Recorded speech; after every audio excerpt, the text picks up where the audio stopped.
Do you remember that feeling, that knot in your stomach when bills arrive in the mail?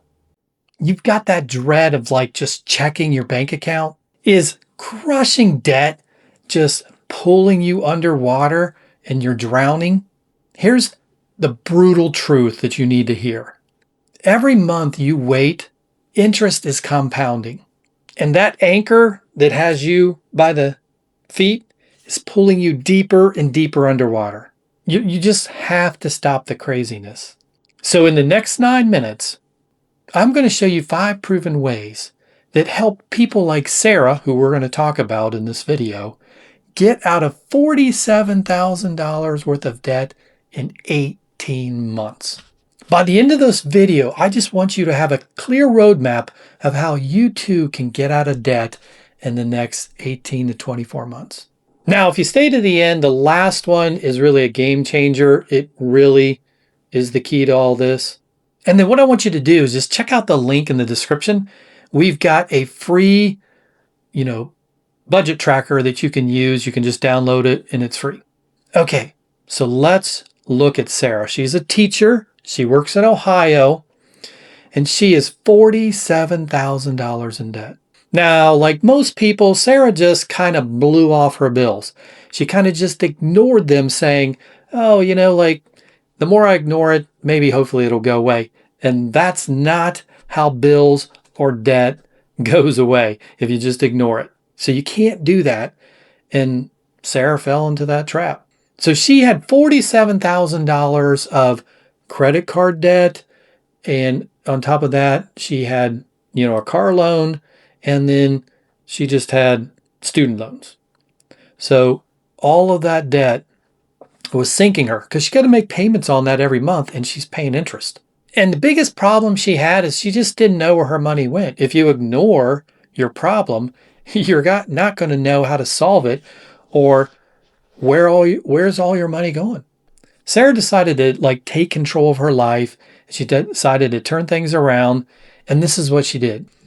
For 30 days, she tracked every single thing she bought. Everything from, what did she buy on her credit card? If she went out and bought coffee or she, went to a restaurant, she bought something on Amazon. What did she buy in those 30 days? So you can't track what you don't know. So if she tracks everything that she bought for 30 days, she'll know, hey, where's my money going? You will not believe what she figured out. And we're going to go over it, right? So she was spending her money. We're going to go over the numbers. $400 a month on coffee and takeout. That's a lot of money, $400. She was spending $200 on subscriptions, most of them she didn't even know she had. And then she was doing impulse buys on Amazon, just impulsively buying all kinds of stuff that she didn't need. Just those 3 things, that doesn't include anything else, that's $900 a month she could use to pay off other debt or, have extra if she just quit spending money on things that she didn't really need. So the key is you can't measure what you don't manage. Before any of these strategies we're going to review works, you need to know where your money's going. Because if you don't know where your money's going, nothing's going to help you. So I would highly advise you to do this first. Take 30 days, track where all your money's going. Now, Sarah said she had a budget, even though she didn't know where all her stuff was going. She had a template of a budget, but she made the same mistake that millions of people make all the time. On the things that she was making payments on, like her credit card, she was just paying the bare minimum. And I'm going to tell you, on a credit card, you do not want to pay the bare minimum. You're getting raked over the coals. So the mathematical truth about it is those high interest rate credit cards, it's like a vampire. It sucks all the blood out of you until you're a shell of a human, right? It just destroys you financially.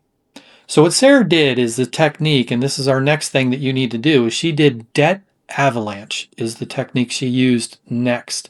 She did the minimum payment on all her debt except the highest interest one, which happened to be the credit card. So the credit card she had was at 24% interest, which is insane. And so she took all her money, paid the bare minimum on everything else, and put all the rest of the money to paying off that credit card. What that does is, instead of taking 15 years to pay off that credit card, it only took 18 months. See the difference? 18 months compared to 15 years? This is a huge win for her psychologically, because that's one debt that was charging her the most interest that she got, eliminated or got rid of. So the key here is, like, think about it this way. If you just let your credit card debt go and you keep doing it and you keep paying, 15, 20, 24% interest, 30% interest. I mean, these credit cards can be crazy. You're making other people rich, and you're yourself are becoming poor. So I guess if you want to keep making other people rich and you want to remain poor, just keep doing what you're doing.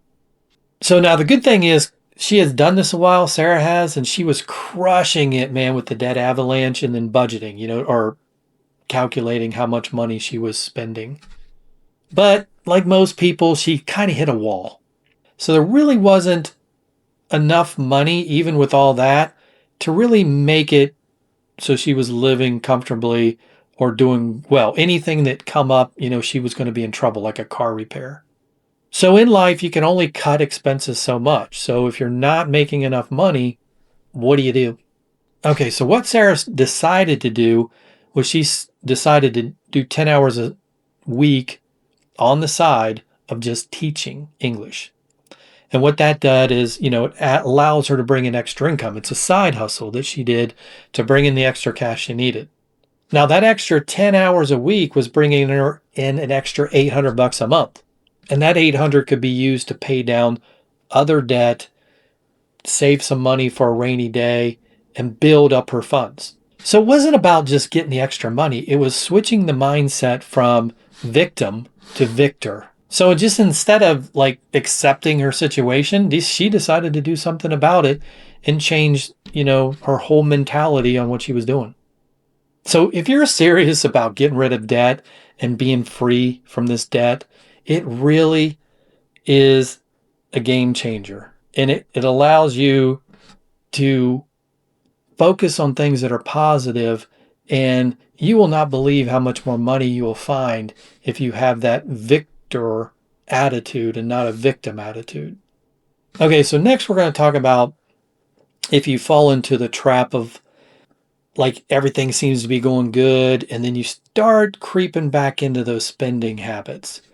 If you find yourself doing that, this is what Sarah did. She found that she kind of crept back into, like, eating out a little bit more, buying more coffees. So what she did is she did a 30-day freeze. Now, don't feel bad if you fall into this trap. 80% of the people do happen to fall back into spending more as they do better. So what this is a 30-day freeze of all non-essentials like coffee, going out and doing,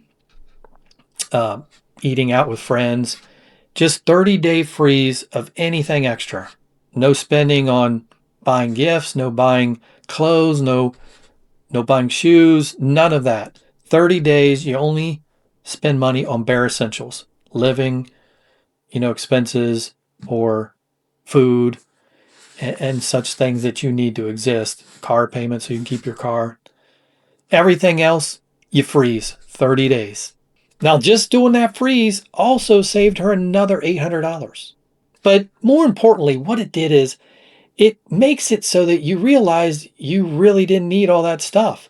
You just spent a month not buying it, and you have $800 more in your pocket, and you're fine.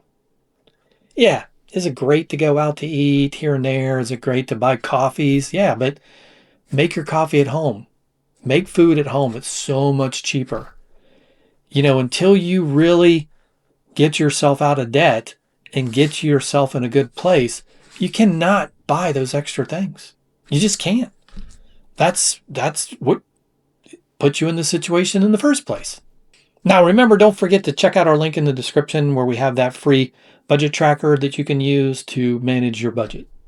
All right, so the last method is super important. We talked about this at the beginning. So, what really changed Sarah's attitude and changed everything, it wasn't the side hustle, it wasn't the budgeting, it wasn't the, you know, everything else she did. What it was completely redefining what enough is. So, do you need more stuff or just what you have is enough? And Sarah realizes what she has is enough. She doesn't need more stuff. That more stuff isn't going to make you any happier. It isn't. But it'll put you more in debt, put you more stressed out. So Sarah was in this trap of what I like to call the more trap. The more you make, the more you spend. You see people do this all the time. Oh, I make more money. I just got a raise at work. Let's buy a new car. Let's get a bigger house. Let's, spend more money, go on bigger vacations. And you're saving no money. You've got no emergency fund, and you're wondering why you're all stressed out. This mindset shift will change everything for you. This is why it's such a big deal. If you have this mindset, you find joy in experiences that you're creating with friends or family, not in buying things to accumulate more and more stuff to fill your house. So, to recap, to get started, just track everything you do for 30 days.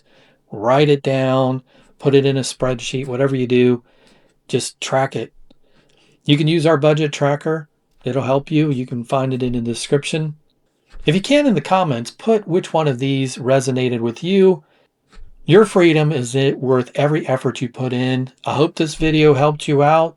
Give us a like and subscribe, and check out our other videos on getting out of debt